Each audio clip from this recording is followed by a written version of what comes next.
देखिए, सबसे पहले तो हम ये समझने की कोशिश करेंगे कि हम वर्तमान में कहां पे धोखा खा रहे हैं।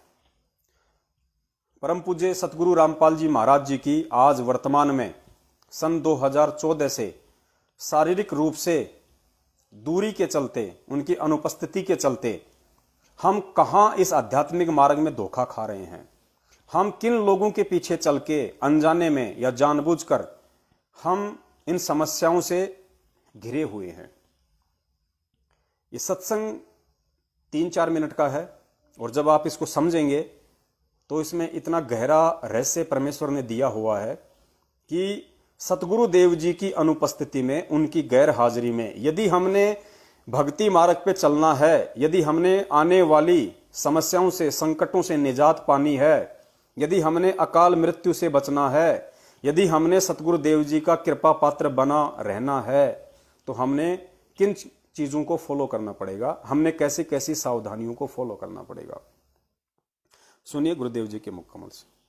रखो, क्योंकि आपको घर से निकलने से पहले ये पढ़ाई आप नित्यनियम में भी पढ़ते हो। अपने नित्यनियम के अंदर आपको बहुत कुछ विज्ञान है। विज्ञान माने तत्व ज्ञान है, विशेष ज्ञान है। और इस ज्ञान को आप केवल एक रूटीन में पढ़ लेते हो कि हमने ये पढ़ना है, प्रतिदिन नित्यनियम करना ही करना है, लेकिन एक व्यवस्था बनाकर नहीं इसको प्रतिदिन करना चाहिए। नित्य नियम के विषय में परमेश्वर का ये 3 से 4 मिनट का सत्संग है, जिसमें गुरुदेव कह रहे हैं कि आप जो नित्य नियम करते हो रोजाना, इसको केवल ये सोच के नहीं करना है कि मुझे करना ही करना है, इसको कोई मजबूरी मान के नहीं करना। नित्य नियम के अंदर ही सारा रहस्य, सारा राज, सारे संकेत, सारे आदेश परमेश्वर ने हमें दिए हुए हैं। और अब आगे गुरुदेव बताएंगे कि गुरुदेव का सबसे बड़ा आदेश क्या होता है। पीला पर्चा, ऑडियो, किसी व्यक्ति के कहने से, किसी व्यक्ति विशेष के द्वारा आदेश देने से कि गुरुजी का ये आदेश है, गुरुजी ने ऐसा कहा है, ये भक्ति मार्ग में नहीं चलता है। और पिछले 7 साल से संगत के सबसे बड़े दुख का कारण यही है कि संगत ने परमपिता परमेश्वर सतगुरु रामपाल जी महाराज जी के द्वारा सन 1994 से 2014 तक जो सत्संग किए, उन सत्संगों को आधार ना बना के और कुछ व्यक्ति विशेष के पीछे चलना, गुरुजी के परिवार वालों के पीछे चलना, उनके द्वारा कुछ भी बता देना और आप और हमारे द्वारा उन सभी बातों को आंख बंद करके विश्वास कर लेना, उसको अमल में लाना, सबसे बड़ी हमारी गलती रही है। और हमारी मर्यादा टूटने का सबसे बड़ा कारण यही है। और वर्तमान में गुरुदेव की भक्ति करते करते भी दुख, संकट, परेशानी आने का सबसे बड़ा कारण यही है कि हमने गुरुदेव के सत्संग रूपी आदेशों पे चलने की 1% भी कोशिश नहीं की। तो सुनिए, गुरुदेव खुद कह रहे हैं कि आदेश क्या होते हैं। जितनी देर भी इसको सुनो, किसी भी पार्ट को, इसके नित्यनेम का जितना भी बुद्धि मन निश्चल हो तेरा आपका, तो ये विचार करे कि इसमें क्या बोला है मालिक ने अपनी वाणी में, क्या आदेश है तेरे लिए। देखिए, फिर ये विचार करे कि इसमें क्या बोला है मालिक ने अपनी वाणी में, क्या आदेश है तेरे लिए। क्योंकि आप अब देखो कितनी बड़ी बात पूज्य गुरुदेव जी ने बताई है कि जब भी आप नित्य नियम करो और जितनी भी देर आप नित्य नियम करो, जब तक आपकी बुद्धि मन निश्चल हो, इस वाणियों पे जब तक आपका मन ध्यान हो, आपका मन केंद्रित हो, आपका ध्यान इन वाणियों में जब तक है, तब तक जो वाणियां नित्य नियम में गुरुदेव के द्वारा हमें समझाई जा रही हैं बोलकर, उन वाणियों में क्या आदेश है आपके लिए, यानी सतगुरु का आदेश क्या है, यहां गुरुदेव ने बता दिया कि इन वाणियों से आपको यह निष्कर्ष निकालना है कि पूज्य गुरुदेव का मेरे लिए क्या आदेश है। यानी सुबह का जो नित्य नियम है, दोपहर की आरती है, शाम की आरती है, और गुरुजी के जो सत्संग हैं, वो एक भगत के लिए सबसे बड़ा आदेश है। जिस प्रकार ट्रेन बिना पटरी के नहीं चल सकती, कोई कितनी भी कोशिश क्यों ना कर ले, चाहे कितनी अच्छी रोड क्यों ना बना दी जाए, ट्रेन बिना पटरी के नहीं चल सकती, क्वाइट इम्पॉसिबल। ठीक उसी प्रकार अगर कबीर परमेश्वर के भक्ति मार्ग पे अगर किसी भगत ने मोक्ष प्राप्ति के लिए भक्ति करनी है, इस मार्ग पे चलना है, सतगुरुदेव जी से लाभ प्राप्त करने हैं, उनका कृपा पात्र बने रहना है, तो आपको सतगुरुदेव जी के सत्संग रूपी पटरी पे चलना ही पड़ेगा। अन्यथा इसका दूसरा कोई इलाज, कोई उपचार नहीं है। सुनिए पूज्य गुरुदेव जी से। अपनी वाणी में क्या आदेश है तेरे लिए, क्या आदेश है तेरे लिए। क्योंकि आप पौन घंटा नित्यनेम करते हो, इसमें ज्यादा से ज्यादा आपका मन 20% इस नित्यनेम के अंदर आप 20% ही सुन पाते हो। उस 20% को भी यदि आप विचार करो डेली, उस 20% को भी यदि आप विचार करो डेली कि इसमें क्या आदेश है मालिक का, क्या आदेश है मालिक का, और फिर अपने जीवन को सारा दिन उस दिन को ऐसे ही सुचारू रखो। ये विचार करो कि क्या आदेश है मालिक का आपके लिए, और फिर अपने सारा दिन अपने जीवन को उसी तरीके से ढालो, उसी तरीके से चलो। ना कि पीले पर्चे के आधार से चलो, ना कि किसी भी फर्जी ऑडियो के आदेश से चलो, ना कि किसी भी कोऑर्डिनेटर के कहने से चलो, ना कि किसी भी परम पूज्य गुरुदेव के कलयुगी परिवार के सदस्य के कहने से चलो। इतना बड़ा गुप्त संकेत परमेश्वर ने अपनी इस वाणी में दे दिया कि आपने इन वाणियों के आधार से ही अपने जीवन को नियमित करना है, नियमित रूप से ढालना है। यहां गुरुदेव ने यह जिक्र नहीं किया कि मेरे परिवार के हिसाब से चलो, मेरे बेटा बेटी जो कह दे उसके हिसाब से चलो, या कोई मेरे नाम से तुम्हारे को लेटर दिखा दे, कोई पीली चिट्ठी दिखा दे उसके आधार से चलो, या मेरा भाई तुम्हें कोई आदेश दे दे उसके आधार से चलो। नहीं, क्योंकि ये परमात्मा है, इसका एक एक शब्द हीरा मोती लाल है और इसका एक एक शब्द हजारों वर्षों तक चलेगा। इसलिए परमेश्वर के वचन में त्रुटियों की कोई गुंजाइश नहीं होती है।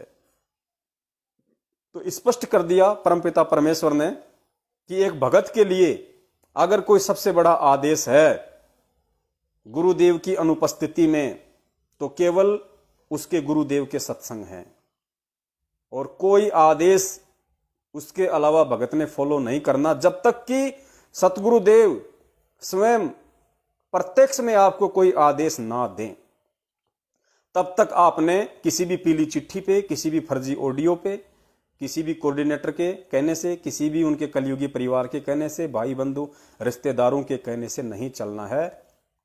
और सुनिए एक बार, थोड़ा सा और सुनिए। क्योंकि 20% को भी यदि आप विचार करो डेली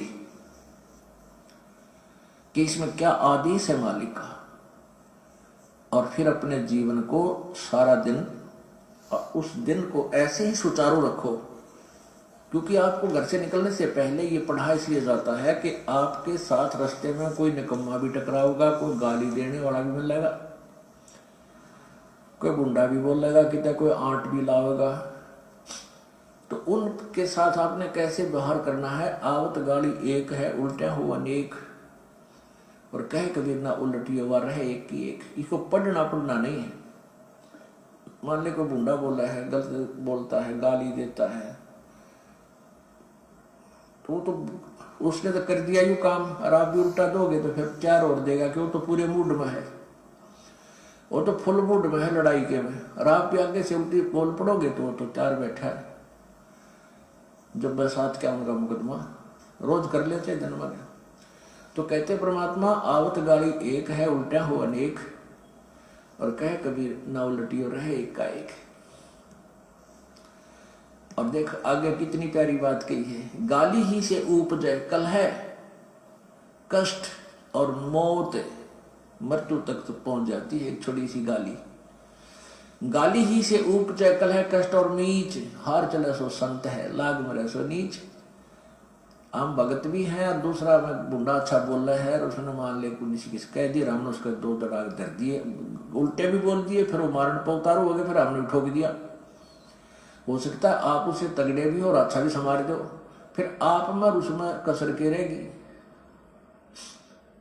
आप तगड़े भी हो और आपसे हल्का आदमी भी आपने बूढ़ा अच्छा बोला है, उसने बालक समझ के, एक अनजान है, उससे बचो। उसने बालक समझ के, एक अनजान है, उससे बचो। तो इन नित्य नियम करने का डेली हमें जो पाठ करते हैं, इससे ज्ञान यज्ञ तो होता ही है। ज्ञान यज्ञ के साथ हमने समाधान भी इसका साथ पैरेलल करना पड़ेगा, तभी इसके पढ़ने का लाभ है। एक लाभ तो हो गया ज्ञान यज्ञ का, और उसके ऊपर अमल हमने किया नहीं, उसका काम फिर सारा बिगड़ गया।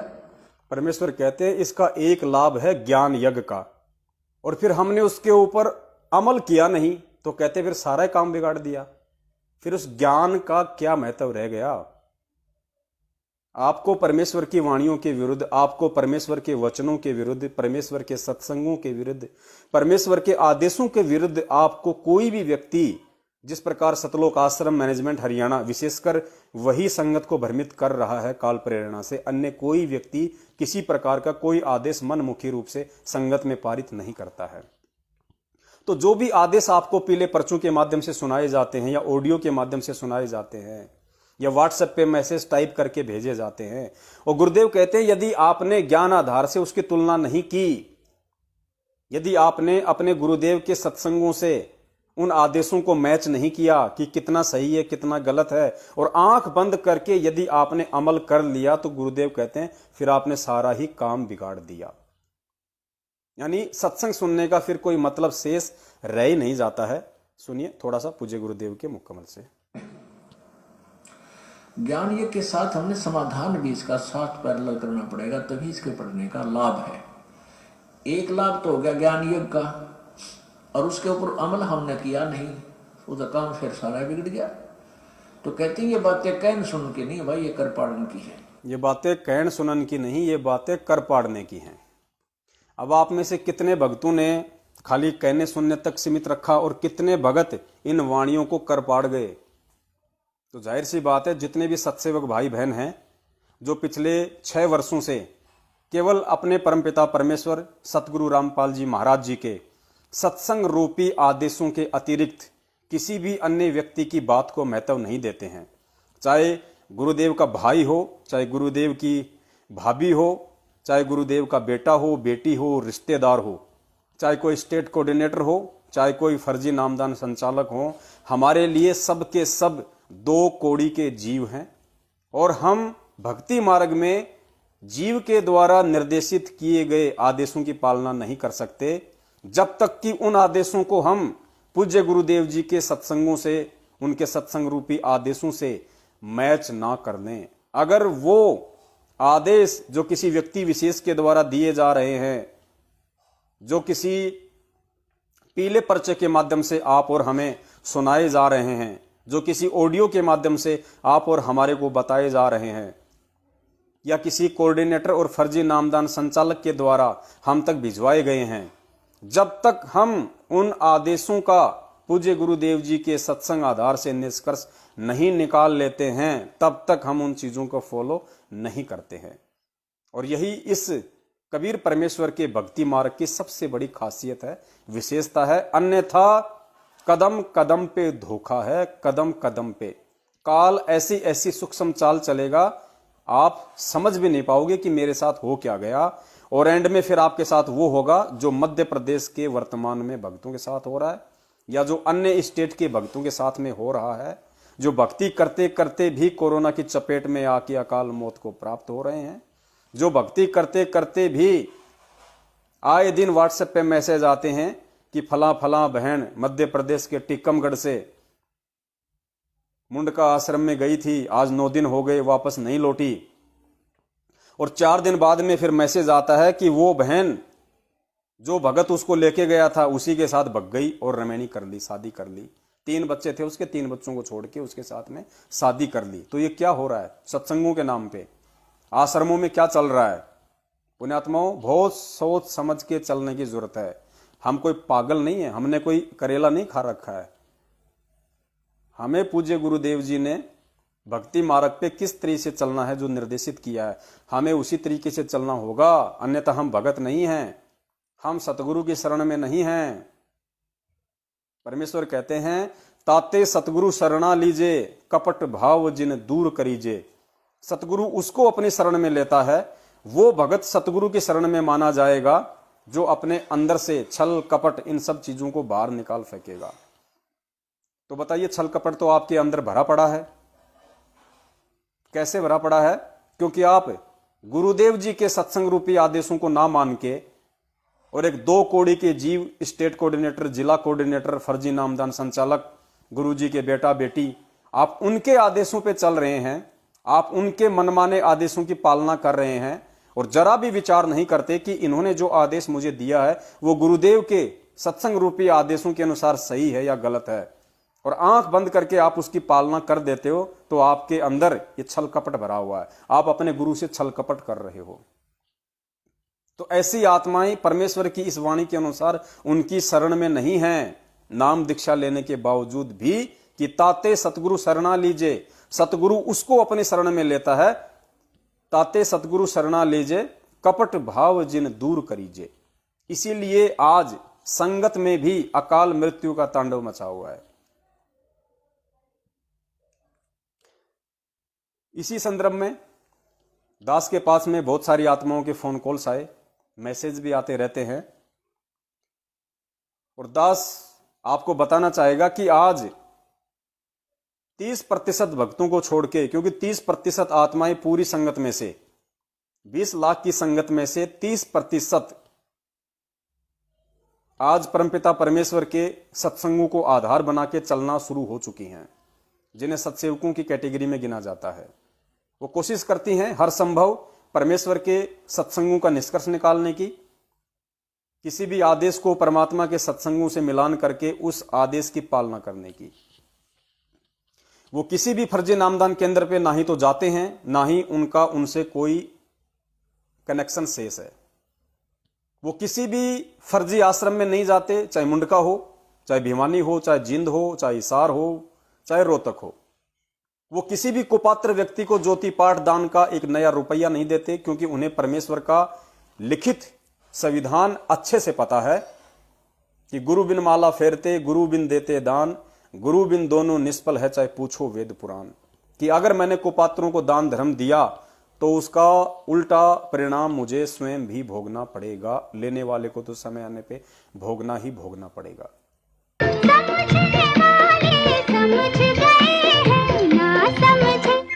ना समझे वो अनाड़ी है।